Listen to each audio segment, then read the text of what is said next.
Kisah 4 negeri Melayu yang tertindas. Ada yang terusir, ada yang menjadi minoriti di negeri sendiri, ada yang dipaksa murtad besar-besaran, ada pula yang terjajah hingga kini. Negeri Melayu Filipina yang dimurtadkan. Yuk guys, awalnya hukum-hukum syariat ditegakkan di Filipina. Kota Amanila menjadi ibu kota negeri ini. Kota yang kini dinamai Manila. Amanila sendiri berarti di bawah perlindungan Allah. Muslim di Filipina guys, sejarahnya juga mampu menjadikan kawasannya sebagai pusat perdagangan. Hasil pertanian dan laut kala itu begitu memikat para bangsa lain untuk menjalin hubungan bisnis. Hingga kemudian semuanya berubah sejak kedatangan pasukan Katolik Spanyol. Mereka tiba sekitar tahun 1565 Masehi dengan mengusung misi Gold, Glory, and Gospel. Hanya dalam kurun waktu 4 tahun, kota Amanila berhasil direbut oleh pasukan Katolik Spanyol. Mereka lalu menggunakan cara penindasan dan kekerasan untuk memaksa warga Muslim di kota itu untuk berpindah agama dan murtad. Gerakan kristenisasi dilakukan oleh Spanyol secara massal, terutama di wilayah Filipina Utara dan Tengah. Akibatnya, secara perlahan, jumlah umat Muslim terus mengalami penurunan secara signifikan. Muslim Filipina yang tidak mau masuk Kristen ketika itu melarikan diri ke wilayah selatan Filipina. Di sana mereka berhasil menciptakan pertahanan yang kuat dan terus melawan Spanyol. Kemudian Spanyol pun tidak tinggal diam. Mereka merekrut orang-orang Filipina yang telah masuk Kristen untuk memerangi kaum muslimin yang sebenarnya adalah saudara sebangsa mereka sendiri. Perjuangan kaum muslimin memerangi Spanyol guys terus berlanjut hingga tahun 1898. Akibat penindasan itu, Filipina pun kini menjadi negara dengan mayoritas penduduknya Katolik, dan kota Amanila pun kini juga dirubah namanya menjadi kota Manila. Meskipun begitu, perjuangan Islam di Filipina belumlah usai. Di wilayah selatan, secercah harapan masih ada. Orang-orang rumpun Melayu masih teguh menganut agama Islam di wilayah selatan Filipina yang mereka menamai diri mereka sebagai bangsa Moro. Kerajaan Champa. Ya guys, Kerajaan Champa merupakan kerajaan Melayu yang pernah eksis dari abad kedua Masehi hingga abad 17 Masehi. Negeri Champa terletak di semenanjung Indochina, tepatnya di wilayah Vietnam dan Kamboja sekarang.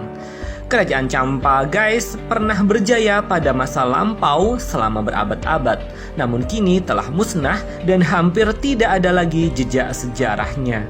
Meskipun begitu guys, komunitas masyarakat Champa hingga kini masih ada di Vietnam dan Kamboja. Mereka masih menggunakan bahasa Melayu Champa hingga sekarang dan masih menganut agama Islam. Agama Islam telah masuk ke Champa guys pada abad ke-10 dan 11 Masehi.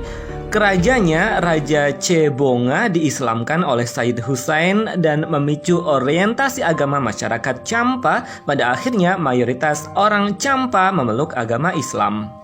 Kerajaan Champa guys mempunyai musuh tradisional, yakni tetangga mereka bangsa Khmer atau Kamboja. Mereka telah saling menyerang satu sama lain selama berabad-abad lamanya. Serangan kepada Kerajaan Champa pada tahun 1471 menjadi awal kehancuran Kerajaan Champa. Champa juga mendapat serangan besar dari bangsa Vietnam. Ibu kota kerajaan yakni Bandar Vijaya dihancurkan hingga tak bersisa. 60.000 rakyatnya wafat dan sisanya dijadikan budak. Dari situ guys, banyak rakyat Champa yang bermigrasi ke wilayah Kamboja, Semenanjung Malaya, Aceh, dan wilayah Sumatera lainnya atau Pulau Hainan, China. Ratusan tahun kemudian setelah masuk zaman modern, kehidupan orang-orang Champa di negara Kamboja sangat tragis pula. Mereka yang beragama Islam menerima penindasan dari penguasa Khmer yang tidak menginginkan adanya perbedaan. Pada tahun 1970-an saat Kambodia dikuasai oleh rezim komunis Khmer Merah, rezim komunis itu menghilangkan nyawa hampir 500.000 orang Champa di Kamboja. Setelah Khmer Merah runtuh dan sekarang masuk abad 21, orang-orang Melayu Champa di Kamboja kehidupannya sudah lebih baik. Kini jumlah orang Melayu Champa di Kamboja mencapai ratusan ribu jiwa. Di Vietnam guys, bisa juga ditemukan puluhan ribu orang Melayu Champa. Sebagian besar dari mereka menganut agama Islam, namun ada pula yang menganut agama Hindu. Patani, negeri Melayu yang dikuasai Thailand. Yuk guys, negeri Patani adalah negeri yang terletak di Semenanjung Malaya, tepatnya di wilayah Tanah Genting Kra, pernah termasuk kerajaan Langkasuka yang kemudian mereka masuk agama Islam. Pada abad ke-15 guys, berdirilah kerajaan Patani Darussalam yang berhaluan Melayu Muslim. Negeri Patani pun berjaya dan berperan dalam menyebarkan agama Islam di Kepulauan Nusantara. Sejak abad ke-18 guys, penguasa Thailand telah berusaha untuk menaklukkan wilayah-wilayah Melayu Patani dan membawanya untuk berada di bawah kerajaan Siam atau Thailand. Hingga akhirnya kerajaan Patani jatuh ke tangan kerajaan Siam setelah ditaklukkan pada tahun 1785. Saat itu kerajaan Patani dipecah menjadi 7 provinsi oleh kerajaan Siam. Selanjutnya penguasa Thailand Raja Chulalongkorn pada tahun 1901 melanggar perjanjian damai dengan provinsi-provinsi itu dan melancarkan kampanye militer melawan mereka. Kemudian perjanjian Inggris dan Thailand pada tahun 1909 memberikan jalan bagi kerajaan Thailand untuk menguasai dan menganeksasi wilayah negeri Patani Darussalam menjadi bagian Thailand Selatan. Sistem pemerintahan Kesultanan Melayu di Patani pun dihapuskan. Sejak penghapusan pemerintahan Kesultanan Melayu Patani, masyarakat Melayu Patani berada dalam posisi tertekan dan lemah. Negeri Patani dibagi-bagi menjadi beberapa provinsi seperti Songkhla, Setun, Patani, Phuket, Yala, dan Narathiwat. Pemerintah kerajaan Thailand sering melakukan diskriminasi kepada masyarakat Melayu Patani, berusaha mengasimilasikan kaum Melayu ke dalam masyarakat Siam, hingga mendatangkan tentara-tentara militer ke wilayah itu. Negeri Melayu Singapura. Yuk guys, pada masa silam Singapura adalah pulau orang-orang Melayu. Pulau ini juga dikenal dengan nama Temasek dan pernah menjadi bagian dari kerajaan Sriwijaya. Dipercaya bahwa Singapura merupakan pusat kepemerintahan kerajaan Melayu sebelum diduduki oleh Sir Stamford Raffles dari Inggris. Pada masa Raffles guys, tercatat penduduk Singapura mencapai 6.000 orang, mayoritasnya adalah orang-orang Melayu Nusantara. Meski saat itu sudah ada orang-orang Tionghoa di Singapura. Seluruh kegiatan ekonomi Singapura saat itu berada di tangan orang-orang Melayu Nusantara, baik itu di perkebunan getah atau karet, pelayaran, perikanan, perdagangan, maupun pertambangan timah.